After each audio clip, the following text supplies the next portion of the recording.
আমন্ত্রণ জেলার সংবাদে আপনাদের সাথে আছি আমি ইয়াসমিন সুমনা। শুরুতেই সংবাদ শিরোনাম। ৩ দফা দাবিতে এমপিওভুক্ত শিক্ষকদের কর্মবিরতি চলছে, স্কুল কলেজে পাঠদান বন্ধ। এই নির্বাচন কমিশনের অধীনে সুষ্ঠু নির্বাচন হতে পারে না, দিনাজপুরে মন্তব্য সার্জিসের। ফেনীতে পেয়ারা চাষের অপার সম্ভাবনা, ফলন ২,০০০ মেট্রিক টন ছাড়িয়ে যাওয়ার আশা।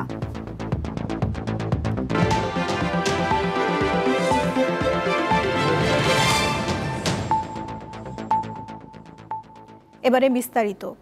৩ দফা দাবিতে সারা দেশের সব বেসরকারি এমপিওভুক্ত শিক্ষা প্রতিষ্ঠানে অনির্দিষ্টকালের কর্মবিরতি চলছে। এতে দেশের বিভিন্ন স্থানে এমপিওভুক্ত স্কুল কলেজে পাঠদান বন্ধ রয়েছে।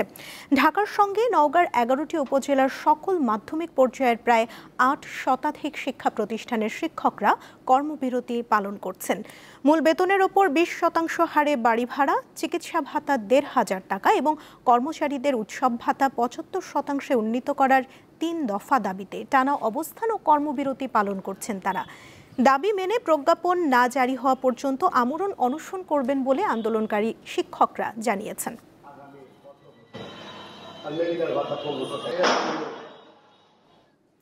এই নির্বাচন কমিশনের অধীনে সুষ্ঠু নির্বাচন হতে পারে না বলে মন্তব্য করেছেন জাতীয় নাগরিক পার্টি এনসিপির উত্তরাঞ্চলের মুখ্য সংগঠক সার্জিস আলম। দুপুরে দিনাজপুরে জাতীয় নাগরিক পার্টির জেলা শাখার সমন্বয় সভা শেষে সাংবাদিকদের সঙ্গে আলাপকালে সার্জিস আলম বলেন, শাপলা প্রতীক দিতে আইনগত কোনো বাধা নেই। যে নির্বাচন কমিশন একটি রাজনৈতিক দলকে তাদের প্রাপ্য প্রতীক দেওয়ার সৎ সাহস দেখাতে পারে না, সেই নির্বাচন কমিশনের অধীনে এই দেশ একটি সুষ্ঠু নির্বাচন হতে পারে না। জুলাই সনদ সম্পর্কে সার্জিস আলম বলেন, জুলাই সনদের আইনগত ভিত্তি চান তারা। এই প্রতীক তো আমরা আজকে আবেদন করি নাই। আমরা যেদিন রাজনৈতিক দল হিসেবে নিবন্ধনের জন্য আবেদন করেছিলাম সেদিনই তো আমরা এই প্রতীক চেয়েছিলাম। তাহলে বিগত কয়েক মাসে এটা তিনি কেন ওই তাদের যে শাপলা প্রতীকের তাদের যে লিস্ট মার্কার, ওই লিস্টে এটা কেন অন্তর্ভুক্ত করেন নাই? যেই নির্বাচন কমিশন একটা রাজনৈতিক দলকে তাদের প্রাপ্য মার্কাটা দেওয়ার সৎ সাহস দেখাতে পারে না, আমরা মনে করি সেই নির্বাচনের অধীনে একটা সুষ্ঠু নির্বাচন এই বাংলাদেশে হতে পারে না। হবিগঞ্জের নবীগঞ্জে ওজনে মিষ্টি কম দেয়াকে কেন্দ্র করে টর্চ লাইট জ্বালিয়ে সংঘর্ষ হয়েছে ২ গ্রামবাসীর। এতে রণক্ষেত্রে পরিণত হয় স্থানীয় ইমামবাড়ি বাজার। শনিবার রাতে উপজেলার সন্দলপুর ও কালিয়ারভাঙ্গা গ্রামের লোকজন ইমামবাড়ি বাজারে সংঘর্ষে জড়িয়ে পড়ে।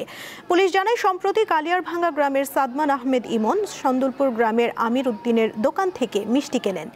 এ সময় ওজনে মিষ্টি কম দেয়ায় তাদের মধ্যে বাকবিতণ্ডা হয়। সাদমান বিষয়টি নিয়ে ফেসবুকে পোস্ট দেন। এর জেরে গতকাল রাতে উভয় পক্ষের লোকজন দেশীয় অস্ত্রশস্ত্র নিয়ে সংঘর্ষে জড়িয়ে পড়ে। ২ ঘণ্টা চলা সংঘর্ষে অন্তত ৫০ জন আহত হন। আহতদের হবিগঞ্জ সদর আধুনিক হাসপাতাল, নবীগঞ্জ উপজেলা স্বাস্থ্য কমপ্লেক্স সহ বিভিন্ন হাসপাতালে ভর্তি করা হয়েছে।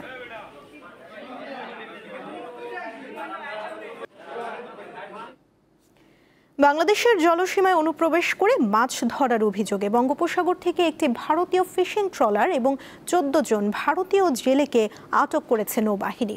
তাদের শনিবার রাতে মোংলা থানা পুলিশের কাছে হস্তান্তর করা হয়েছে।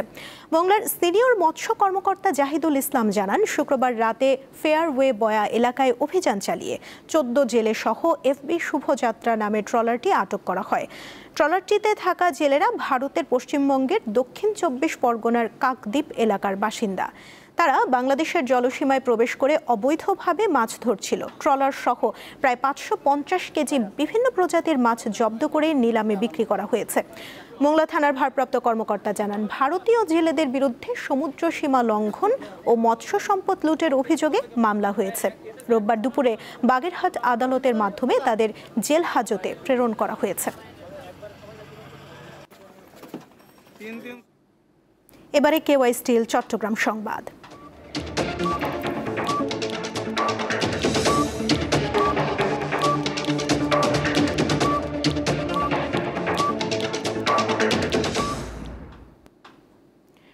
চট্টগ্রাম বন্দরের পণ্যবাহী গাড়ি চালকদের কর্মবিরতি প্রত্যাহার করা হয়েছে। দুপুরে বন্দর কর্তৃপক্ষের চেয়ারম্যানের সাথে পরিবহন মালিক শ্রমিকদের দীর্ঘ বৈঠক শেষে এই সিদ্ধান্ত জানানো হয়। চট্টগ্রাম বন্দরের বিভিন্ন সেবা খাতে মাশুল বাড়িয়েছে বন্দর কর্তৃপক্ষ। চলতি মাসের 15 তারিখ থেকে নতুন হার কার্যকর করা হয়েছে। কর্তৃপক্ষের এই উদ্যোগে বিক্ষুব্ধ হয়ে ওঠে বন্দর ব্যবহারকারীরা। বর্ধিত মাশুল প্রত্যাহারের দাবিতে বন্দরে পণ্য আনা নেয়ার কাজে নিয়োজিত ট্রাক, কাভার্ড ভ্যান ও প্রাইম মুভার মালিকরা তাদের গাড়ি শনিবার থেকে বন্দরে প্রবেশ বন্ধ করে দেয়। এতে আমদানি রপ্তানি কাজে স্থবিরতা নেমে আসে। পরিস্থিতি স্বাভাবিক করতে রোববার দুপুরে পরিবহন মালিক শ্রমিকদের সাথে বৈঠক করে বন্দর কর্তৃপক্ষ।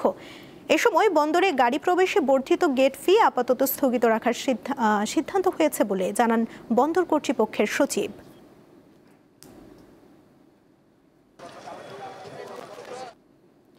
মধ্যপ্রাচ্যের ওমানে সড়ক দুর্ঘটনায় নিহত 7 জন সহ 8 জনের মরদেহ চট্টগ্রামে পৌঁছেছে। আজ বাদ আসর জানাজার পর তাদের পারিবারিক কবরস্থানে দাফন করা হয়েছে। ওমান থেকে তাদের মরদেহ নিয়ে শনিবার রাত 8:50 বিমান বাংলাদেশ এয়ারলাইন্সের একটি ফ্লাইট চট্টগ্রাম শাহ আমানত আন্তর্জাতিক বিমানবন্দরে অবতরণ করে। এরপর আনুষ্ঠানিকতা শেষে স্বজনদের কাছে মরদেহগুলো বুঝিয়ে দেয় বিমানবন্দর কর্তৃপক্ষ। বিমানবন্দরের জনসংযোগ কর্মকর্তা জানান, একই ফ্লাইটে সড়ক দুর্ঘটনায় নিহত 7 জন ছাড়াও আলাউদ্দিন নামের রাউজানের আরও একজনের মরদেহ এসেছে। গত 8 অক্টোবর বাংলাদেশ সময় বিকেল 4টার দিকে ওমানের দুখুম সিদ্দা এলাকায় মর্মান্তিক দুর্ঘটনায় 7 বাংলাদেশি নিহত হয়। কুমিল্লা জেলার সীমান্ত এলাকায় অভিযান চালিয়ে বিপুল পরিমাণ অবৈধ ভারতীয় পোশাক সামগ্রী ও মোবাইল ডিসপ্লে জব্দ করেছে কুমিল্লা ব্যাটালিয়ন 10 বিজিবি। গতকাল ভোররাতে পৃথক 2টি অভিযান চালানো হয়। প্রথম অভিযানটি পরিচালিত হয় 14 গ্রাম উপজেলার শিবের বাজারে। দ্বিতীয় অভিযান পরিচালিত হয় আদর্শ সদর উপজেলার বিবির বাজার বিওপির আওতাধীন কটক বাজার পোস্টে। অভিযানকালে সীমান্ত থেকে প্রায় 8 কিলোমিটার ভেতরে বাংলাদেশের অভ্যন্তরে বুড়িচং ও পাঁচতবি এলাকায় মালিকবিহীন অবস্থায় পাওয়া যায় 323 পিস ভারতীয় শাড়ি, 180 পিস শাল এবং 1714 পিস মোবাইল ডিসপ্লে। এসব পণ্যের দাম 1,15,00,000 টাকা। বিজিবি জানায়, জব্দকৃত সব মালামাল কাস্টমস কর্তৃপক্ষের কাছে জমা দেয়া হবে।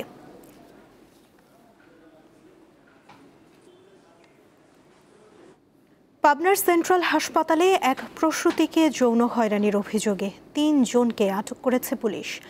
শনিবার রাতে সন্তান প্রসবের জন্য হাসপাতালে ভর্তি হন ওই নারী। পরে অস্ত্রোপচারের জন্য তাকে প্রস্তুত করার সময় এক হাসপাতাল কর্মী তাকে যৌন হয়রানি করে বলে অভিযোগ ওঠে। এ সময় ভুক্তভোগীর ভাই এডওয়ার্ড কলেজের ছাত্র রেদওয়ান আহমেদ শুভ প্রতিবাদ করলে হাসপাতালের স্টাফরা তার উপর হামলা চালায়। পরে এ খবর এডওয়ার্ড কলেজে ছড়িয়ে পড়লে শুভর সহপাঠীরা হাসপাতালে এসে ভাঙচুর করে। ঘটনার পর থেকে সেন্ট্রাল হাসপাতালের সকল কার্যক্রম বন্ধের নির্দেশ দেন জেলা প্রশাসক ও সিভিল সার্জন। এ ঘটনায় পুলিশ 3 জনকে আটক করেছে। ভুক্তভোগীর স্বামী মামলা করেছেন।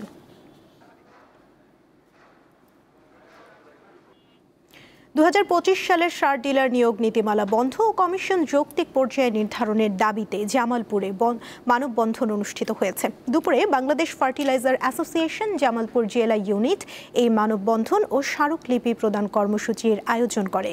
জেলা প্রশাসকের কার্যালয়ের চত্বরে ঘণ্টাব্যাপী মানববন্ধনে বক্তারা জানান, সম্প্রতি কৃষি মন্ত্রণালয় একতরফাভাবে সার ডিলার নীতিমালা 2025 খসড়াভাবে অনুমোদন দিয়েছে।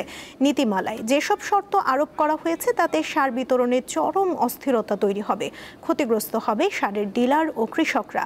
ডিলারদের কমিশন যৌক্তিক পর্যায়ে নির্ধারণ করে 2009 সালের নীতিমালা বহাল রাখার দাবি জানান বক্তারা। পরে জেলা প্রশাসকের কাছে স্মারকলিপি প্রদান করেন সার ডিলাররা।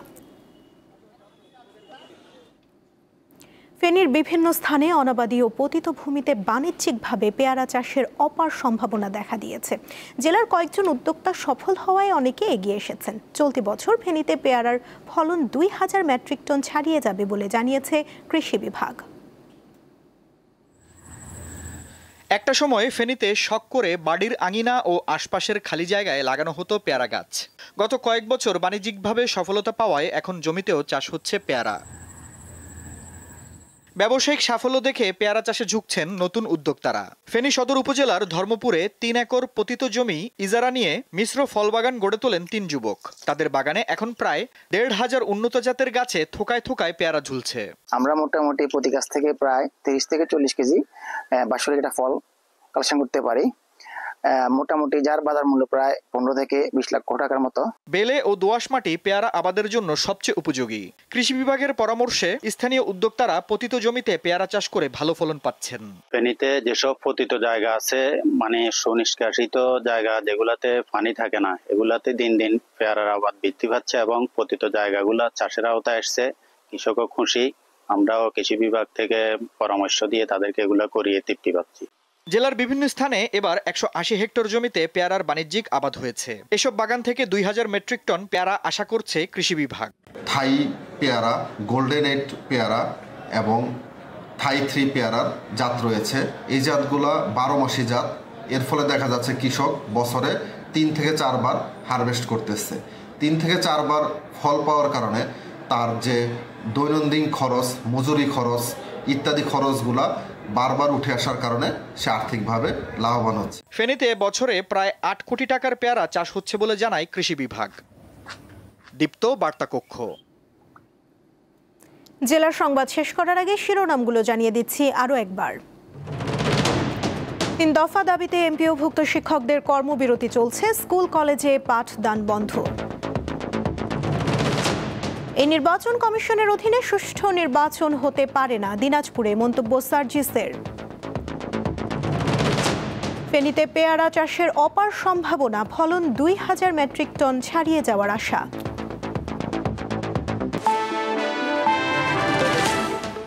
এই ছিল এখনকার মতো। এরপর দীপ্ত স্পোর্টস দেখার আমন্ত্রণ রইল। এছাড়া আরও তথ্য পেতে যুক্ত থাকুন দীপ্ত ডিজিটাল প্ল্যাটফর্মের সাথে। ধন্যবাদ সবাইকে।